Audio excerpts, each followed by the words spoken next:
오늘 저는 한 사람 청년을 소개합니다. 저는 강조합니다. 청년들이요, 힘을 내시기 바랍니다. 결코 나 자신에 대한 단점 앞에서 스스로 무너지지 말고 다시 한번 오늘 말씀으로 우리는 일어나야 합니다. 예수님 12제자 가운데 한 제자가 있습니다. 그 제자는 바로 누구냐면 오늘 성경에 먼저 본문에 소개하고 있는 마가복음 3장 17절에 소개되고 있는 하나님께서 우리 주님이 직접 별명을 지어주셨던 보아너게 우레의 아들 야고보와 요한이라는 형제가 있습니다. 이 두 형제는 주님께 12제자 가운데 선택받았던 사람들입니다. 예수님께서 이렇게 이 사람들에게 하나의 별명을 주셨습니다. 보아너게 우레의 아들이란 말이 무슨 말입니까? 벼락치는 아들. 번쩍거리는 번개와 같이 성격이 보통 성격이 아닙니다. 대단히 성격이 거칠고 사납기로는 따라갈 수 없을 만큼 이 사람은 아주 거친 사람입니다. 이런 사람을 주님께서 제자로 부르셨습니다. 사람들이 생각할 때는 하필이면 수많은 사람 가운데 저런 사람을 예수님 제자 삼으셨을까 의아할 정도로 이 야고보와 요한이라는 두 사람은 성격이 보통 사람들이 아니란 사실을 성경은 암시하고 있습니다. 한 단적인 사건이 일어났습니다. 이 사람은 어떤 사람일까요? 누가복음으로 옮겨옵니다. 누가복음 9장 54절 말씀 보게 되면 예수님께서 사마리아 동네로 제자들과 함께 들어가시려고 했습니다. 이때 사마리아 사람들이 예수님 일행을 두르지 못하도록 막았습니다. 이때 옆에 있던 바로 야고보와 요한, 특별히 요한이 이렇게 말합니다. 예수님께 말하기를 하늘에서 불을 내려 다 멸해버립시다. 이 말이 무슨 말이냐면 주님, 하늘에서 불 끌어내려서 이 동네 다 태워버리고 저 사람들 다 죽여버립시다. 그걸 주님 앞에 주님께 그렇게 부탁하고 있습니다. 예수님께서 꾸짖으셨습니다. 그리고 다른 동네로 가셨습니다. 이 모습 앞에서 한 단적인 모습은 어떤 모습을 보여주고 있습니까? 무엇을 연상합니까? 이 사람은 성격은 사람들이 어떻게 통제할 수가 없습니다. 자기 자신의 성격을 자신도 통제 못합니다. 그런데 이 사람이 변화됩니다. 바로 이 사람이 누구냐면 사도 요한, 특별히 이 사람은 요한복음을 기록했고 요한 1, 3서를 기록했으며 성경의 마지막 책 66권의 마지막이라고 할 수 있는 요한계시록을 기록했던 사람이 바로 이 요한 장본인입니다. 이 사람은 나중에 가장 제자들 가운데 거칠고 가장 사납고 혈기 많았던 이 사람 편에서 후세의 역사는 이렇게 전하고 있습니다. 사랑의 제자입니다. 요한 1, 2, 3서는 사도 요한이 기록을 했는데 전 성경에서 가장 사랑을 많이 강조한 책이 요한 1, 2, 3서입니다. 이 사람은 자신이 얼마나 주님 앞에 사랑받고 싶었는지 요한복음을 자신이 기록하면서도 자신의 이름을 드러내지 않냐고 하나의 단어를 쓰고 있습니다. 주님께 사랑받는 제자, 사랑하시는 그 제자, 바로 그 사람을 자신을 가리켜서 그렇게 부르고 있습니다. 성경은 이렇게 소개합니다. 어떻게 이 사람이 그렇게 변화될 수 있었을까요? 요한복음 13장 23절에 이 사도 요한이 기록했던 요한복음서의 성경은 다음같이 기록하고 있습니다. 예수님께서 요한복음 13장에서 17장까지는 장장 약 5장 정도 사랑의 설교를 하고 계십니다.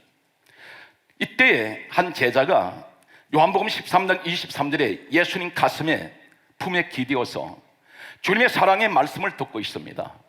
바로 이 사람은 누구냐면 그 혈기 많고 거친 성격이 난폭했던 바로 사도 요한으로 알려져 있습니다. 이 사람이 예수님 가슴에 기대고 예수님께서 심장에서 뿜어나오는 뜨거운 사랑의 설교를 듣습니다. 무려 17장까지 계속되는 주님의 사랑의 설교를 듣다가 이 사람은 주님의 심장의 고동 소리를 들으면서 주님 마음에서 우러나오는 사랑의 설교를 듣다가 이 사람 변화되어 버립니다. 성경은 이렇게 말씀하고 있습니다. 로마서 10장 17절에 믿음은 들음에서 나며 들음은 그리스도의 말씀으로 말미암하였으니 오늘 주님의 말씀을 듣다가 가장 혈기 많고 거칠고 인간 될 것 같지 않았던 사도 요한이 사람이 완전히 바꿔져 버립니다. 오늘 사랑하는 성도 여러분, 이 시간에 무엇이 달라지기를 원합니까? 변화되기를 원합니까? 하나님 말씀을 들으십시오. 이 말씀을 들으면 성경은 이렇게 우리에게 말씀하고 있습니다. 하나님 말씀은 살아 운동력이 있어 좌우의 날서는 어떤 것보다 예리하여 사람의 혼과 영과 관일과 고소를 찔러 쪼개며 사람의 생각과 마음을 감찰한다 있습니다. 말씀이 칼이라고 말씀합니다. 심장, 마음, 생각 다 잘라내고 그 쪼개기까지 합니다. 영과 혼과 간절과 골수를 찔러 쪼개는 하나님 말씀의 역사가 오늘 이 시간 주여 우리 심장의 폐부에 깊이 박히게 하여 주시옵시고 하나님 내가 변화되게 하여 주옵소서. 그러므로 이 시간 2016년도 신년 새해를 하나님 이 모습으로 가기는 싫습니다. 내가 변화되게 하여 주세요. 우리 시간 말씀을 듣습니다. 우리 말씀을 듣다가 하나님의 능력이 내게 임하여 주시옵시고 하나님의 폭발적인 역사가 나를 통해서 이 민족을 살릴 수 있는, 나는 한 작은 어쩌면 먼지보다도 못한 우주 밖에서 바라볼 때 이런 존재인지 모릅니다. 그러나 하나님이 나와 함께 하신다면 한 방울의 빗방울이 모여 바다를 이루듯이 하나님 머리알이 모여서 빌딩을 지어나가듯이 하나님 내가 그런 존재가 되기를 원합니다. 이 시간 하나님 내 자신 내가 볼 때는 보잘것없고 나는 주님 앞에 설 때마다 너무나 추하고 약한 모습이 바로 내 모습입니다. 그러나 하나님 연약한 나에게 성령이 함께 하시면 나는 강한 자가 될 수 있습니다. 오늘 성경이 이렇게 말씀하고 있습니다. 사도행전 10장 44절에 오늘 성령이 누구에게 임하십니까? 말씀 듣는 모든 사람에게 성령이 임하신다고 했으니 주여 이 시간 말씀을 통하여 우리 시간 내가 이 하나님의 말씀을 듣습니다. 말씀을 듣는 중에 주여 내게 성령이 임하게 하여 주시옵소서. 할렐루야. 말씀이 하나님이라 했습니다. 요한복음 1장 7절의 말씀은 하나님이요 요한복음 1장 14절의 말씀이 육신이 되어 오신 분이 예수 그리스도입니다. 내 마음속에 하나님의 말씀이 계신다면 예수님이 함께 하십니다. 내 마음에 성령이 언제 함께 하십니까? 말씀이 있으면 성령께서는 그 사람에게 함께 하십니다. 오늘 여러분이 주인공이 되시기 바랍니다. 기독교는 무슨 종교입니까? 말씀 종교입니다. 예화 종교가 아닙니다. 환상을 보는 종교가 아닙니다. 오직 하나님 말씀으로만 구원이 있습니다. 이 말씀을 믿으십시오. 여러분 성경 말씀 모르면 하나님이 누구신지 모릅니다. 성경 말씀 모르면 천지 우주 만물이 어떻게 창조된지 모릅니다. 성경 말씀 모르면 천국 지옥이 있는 것도 모릅니다. 성경 말씀 모르면 예수가 누구신지도 모릅니다. 오직 하나님 성경 기록된 그대로 믿을 때에 우리는 하나님이 누구신지 알며 천지의 창조가 어떻게 창조된지 알고 예수 그리스도가 누구신지 우리는 알 수 있습니다. 성경 말씀을 계속해서 보면 여러분들이 왜 문제가 해결 안 되는지 아십니까? 지금까지 몇십 년 동안 그렇게 신앙생활을 하면서 열심히 신앙생활을 하면서 내가 살아왔는데 왜 하나님 문제가 해결 안 됩니까? 이 사실에 대해서 성경은 다음과 같이 지적하고 있습니다. 마태복음 13장 22절에 말씀하시기를 예수님이 직접 말씀하실 때에 너희가 말씀을 들을 때 가시떨기 신앙이 있다. 그 가시떨기 신앙이 어떤 신앙이냐면 말씀을 들으나 세상 염려와 재리의 유혹에 말씀이 막혀 결실치 못하는 자요. 무슨 얘기입니까? 말씀을 듣는데 가시떨기 신앙 가진 사람이 어떤 사람입니까? 말씀은 듣지만 세상 염려로 가득 차 있으니 말씀에 결실이 없습니다. 성경은 이렇게 말씀합니다. 베드로전서 5장 7절에 분명히 성경은 강조하기를 너희 염려를 다 죽게 맡겨버리라 했습니다.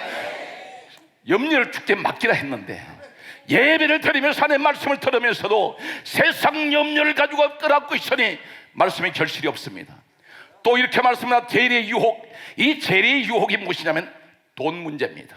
돈의 유혹 때문에 사로잡혀 있습니다.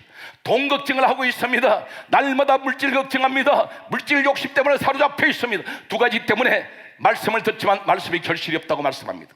세상 염려와 재리 유혹에 말씀이 막혀 결실치 못하는 자라 했습니다. 오늘 사랑하는 성도 여러분, 예배 드리는 이 자리에 특별히 하나님의 말씀이 여러분에게 들려질 때에 내 마음속에 세상 염려 다 버려버리고 재리 유혹, 돈 걱정 염려하지 마세요. 성경 말씀합니다. 너희가 무엇을 먹을까, 무엇을 입을까, 무엇을 마실까 이러한 것을 구하지 말라. 이는 이방인들이 구하는 것인데 너희 천부께서는 너희가 이것이 있어야 할 줄 아시느니라. 먼저 그 의와 그 나를 구하라. 그러면 너희에게 이것을 더해 주신다고 했습니다. 사랑하는 성도 여러분, 주님 앞에 그 의와 그 나를 구하는 것이 무엇입니까? 예배입니다. 기도입니다. 이게 전부 다 영적인 문제입니다. 하나님 앞에 날마다 예배 드립니다. 걱정이 있습니다. 염려가 있습니다. 세상 환난이 계속되지만 나는 하나님 앞에 시편 50편 5절에 다음같이 말씀합니다. 나의 성도를 내 앞에 모으라. 그들은 제사로 나와 언약한 자들은. 요한복음 4장 23절에서 24절에 하나님께서는 예배자를 찾으신다 했습니다. 예배를 통해서 영광을 돌리면 나도 모르는 사이에 내 가정 문제가 다 해결돼 버리고 나도 모르는 사이에 내 육신의 질병도 치료돼 버리고 하나님께서 나를 시원케 하시는 인생의 탄탄 대로를 걸어가는 이 축복을 우리에게 약속하고 있습니다. 성경 말씀을 계속해서 여러분에게 소개합니다. 그러므로 성경은 이렇게 말씀합니다. 마가복음 16장 20절에 오늘 이 자리에 말씀 보게 되면 여러분들 가운데 환상 좋아하는 사람이 있습니다. 하나님 말씀을 뒤로 제껴버립니다. 그리고 점치듯이 점쟁이를 찾아다니는 예수 점쟁이들이 있습니다. 오늘 잘 들으세요. 오늘 여러분들 같은 때로는 자꾸 귀에 무슨 성령의 음성을 들려준다고 하는데 그 전부 다 사탄이 짓입니다. 오직 성경 66권 기록된 말씀 외에는 주신 일이 없습니다. 여러분이 직접 성령의 음성을 직접 귀로 듣는다면 성경 66권 필요 없습니다. 하나님의 1600년 동안 33명에서 34명을 통하여 기록된 이 성경을 왜 필요합니까? 성경 계시록 22장 마지막 장에 이렇게 말씀합니다. 이 예언의 말씀 외에 다른 것을 더하거나 제하면 재앙을 내리신다 있습니다. 이해가 되십니까? 오늘 성경 말씀은 우리에게 이렇게 말씀하고 있습니다. 그러므로 마가복음 16장 20절은 마가복음 마지막 구절이 되겠습니다. 이 사건 속에서 우리 예수님께서 뭐라고 말씀합니까? 따르는 표적으로 말씀을 확실히 전가하시니라. 이 말이 무슨 말입니까? 내게 환상도 보여주시고 꿈도 보여주십니다. 여러 가지 표적 사건이 많이 일어납니다. 그런데 결론이 그것 가지고는 구원이 없어요. 가장 중요한 것은 따르는 그 표적 때문에 말씀을 확실하게 전가하시기 위하여. 결국 뭐 때문입니까? 여러 가지 표적을 보여준 것은 말씀을 확실하게 믿게 하기 위해서 그 표적을 보여주신다는 사건입니다. 성경은 계속해서 우리에게 이렇게 말씀하고 있습니다. 사랑하는 성도 여러분, 그러므로 여러분들이 누가복음 8장 12절에 잘 들으세요. 말씀이 얼마나 중요한지를 기억하십시오. 사단마귀가 무엇을 노리는지 아십니까? 여러분 물질을 노리는 것 같습니까? 여러분 명예를 빼앗아가는 것이 사단마귀의 목적일까요? 아닙니다. 주님이 직접 한 가지를, 마귀가 우리에게 와서 무엇을 빼앗아가는지를 한 가지 노리고 있다는 것입니다. 그것이 도대체 무엇일까요? 누가복음 8장 12절 말씀 보게 되면 마귀가 믿어 구원을 받지 못하게 하려고 내 마음에서 하나님의 말씀을 빼앗아간다 그랬습니다. 내가 말씀을 듣는데 말씀을 잊어버렸어요. 예배는 수없이 듣는데 도대체 주일 예배 설교 들었는데 30분 이상 말씀을 들었는데 기억에 남는 것이 없습니다. 그것은 내가 기억력이 없다고 말하기 전에 마귀가 내게 그 말씀을 기억하지 못하도록 빼앗아갔다는 것입니다. 성경은 그것을 주님이 지적을 하고 있습니다. 강조합니다. 누가복음 8장 12절에 그렇게 분명히 말씀합니다. 마귀가 오면 믿어 구원을 얻지 못하게 하려고 마귀가 그 마음에서 말씀을 빼앗아가는 것이요. 여러분 하나님의 말씀을 내 마음에 뺏기지 말아야 됩니다. 구원의 말씀을 내 마음에 간직하고 있어야 됩니다. 사단 마귀는 여러분에게 말씀을 빼앗아가면 말씀을 믿어야 구원이 있는데 그것을 믿지 못하게 합니다. 구원받지 못하게 만들고 있습니다. 성경 말씀을 계속해서 여러분에게 소개합니다. 요한복음 3장 34절에 말씀을 보면 예수님이 이렇게 말씀하셨습니다. 하나님이 보내신 사람이 있는데 하나님이 보내신 이는 하나님의 말씀을 하나니 하나님이 보낸 사람은 하나님의 말씀만 합니다. 이는 성령을 한없이 그 사람에게 부어주신다고 말씀하고 있습니다. 할렐루야. 하나님 보낸 사람은 하나님 말씀을 하는데 그 사람에게 성령을 한없이 부으신다고 말씀하고 있습니다. 여러분이 그 주인공이 되십시오. 성경 말씀은 계속해서 이렇게 소개하고 있습니다. 요한복음 4장 50절에 말씀이 얼마나 강력한 파워를 가지고 있는지, 왕의 신하가 있습니다. 이 왕의 신하가 가버나움이라는 곳에 자신의 아들이 병들어 죽어가고 있습니다. 왕의 신하면 그 당시에 권력가입니다. 재력이 있습니다. 명예도 있습니다. 엘리트입니다. 지식층입니다. 그런데 세상 어떤 방법으로 자신 아들이 살지 못합니다. 한 가지 자만하지 마십시오. 이 땅에 여러분 가운데 나는 많은 재물을 가지고 있습니다. 평생 써도 다 못 쓰는 엄청난 재물을 가지고 있다고 자랑한 분이 계실지 모릅니다. 나는 명예가 있습니다.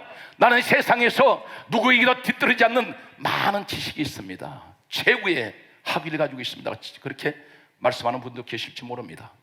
나는 세상에 나는 새도 떨떠는 권력을 가지고 있습니다. 이렇게 말하는 분도 있을 것입니다. 그러나 한 가지 기억하십시오. 사람이 죽고 사는 것은 하나님께 달렸습니다. 아무리 왕의 신하라 할지라도 자신의 아들이 병들어 죽어가는데 속수무책입니다. 이때 이 사람이 가나라는 곳에 계신 예수님 앞에 찾아왔습니다. 이틀길 거리입니다. 가버나움에서 가나까지 왔을 때에 예수님께 이렇게 다음같이 말합니다.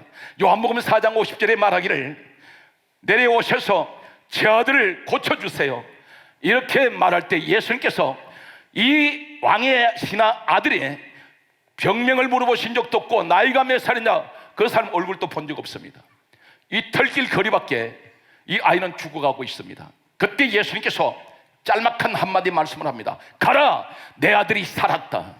이 말씀을 할 때 성경은 대단히 중요한 말씀을 하고 있습니다. 주님 말씀이 떨어질 때에 이 왕의 신하가 성경은 강조합니다.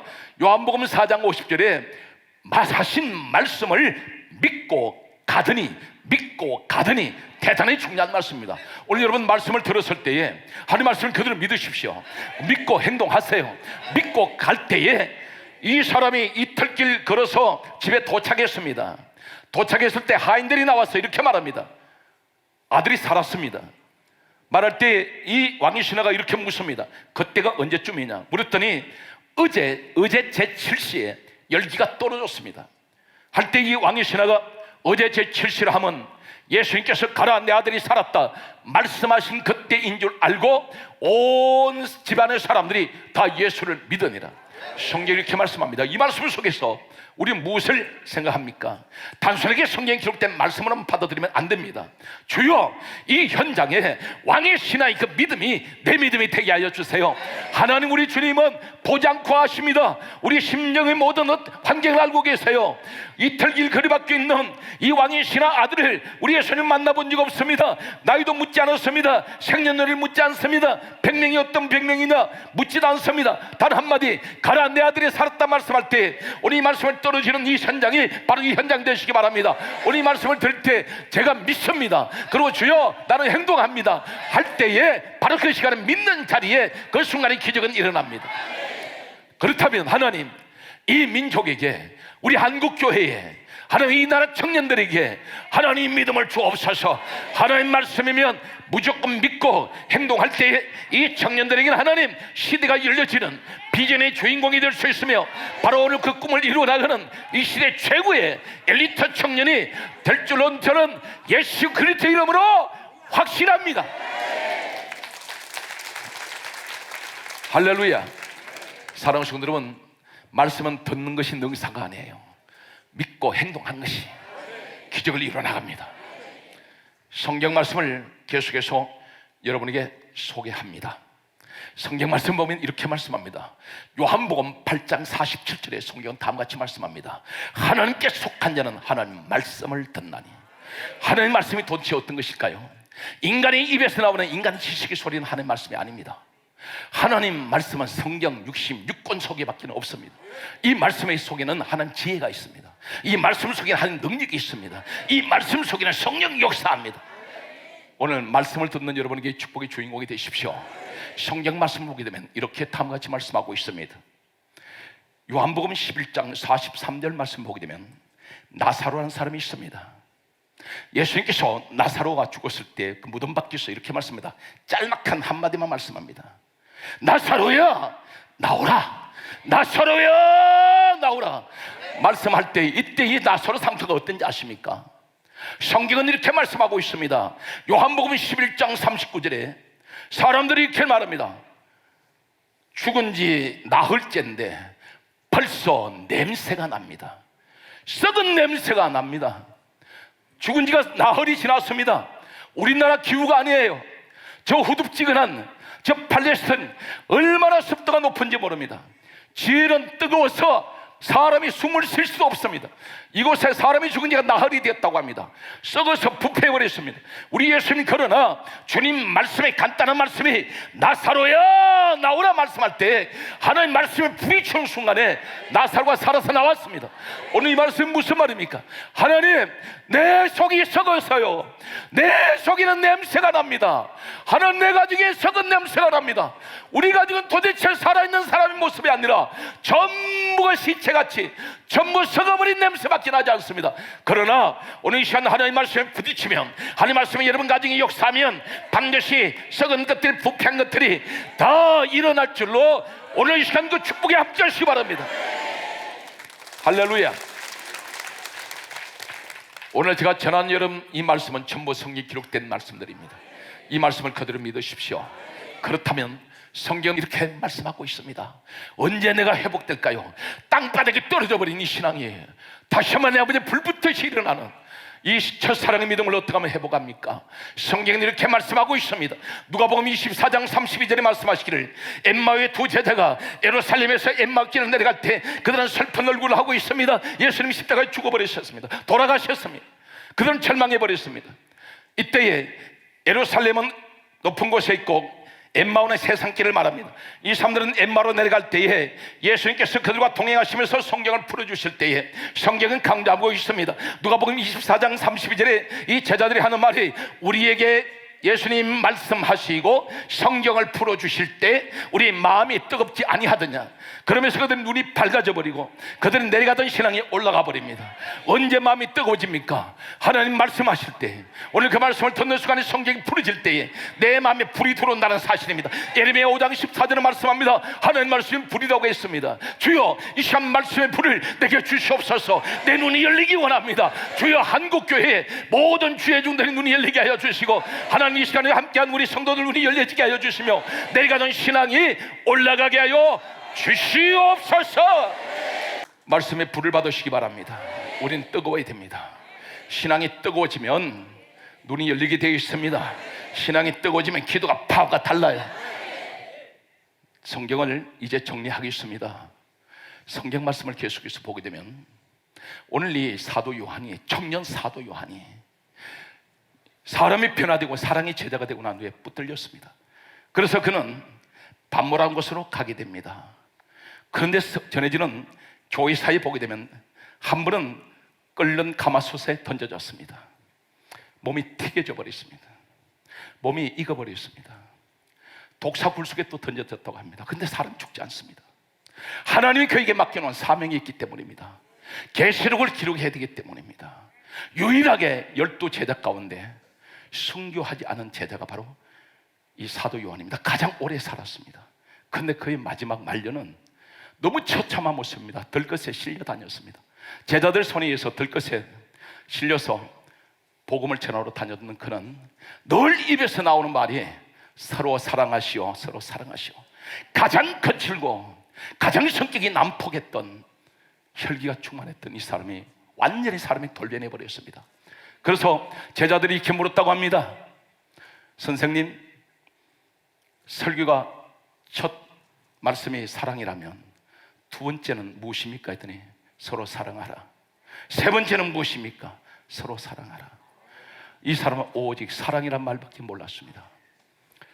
반모섬에 던져진 그는 고난의 시간들을 보내게 됩니다. 귀향을 떠났던 이 유배되었던 반모섬에 던져진 그는 처참한 모습이 되었습니다. 온몸은 만신창이가 되어서 고난 가운데 있을 때 이 사람이 반모섬에서 이렇게 고백하고 있습니다. 계시록 1장 9절에 이렇게 말합니다. 나는 예수의 환난에 동참한 자요. 예수의 환난, 이 환난의 말이 원어에 보게 되면 트리불륨이라는 단어를 쓰고 있습니다. 이 트리불륨이라는 단어는 타작기계, 로마 시대의 타작기계 이름입니다. 타작기계가 어떤 기냐면 맷돌같이 아래 윗짝에 돌로 되어 있습니다. 곡식을 집어넣으면 껍질이 홀랑홀랑 다 벗겨져 버립니다. 이 사람이 고백합니다.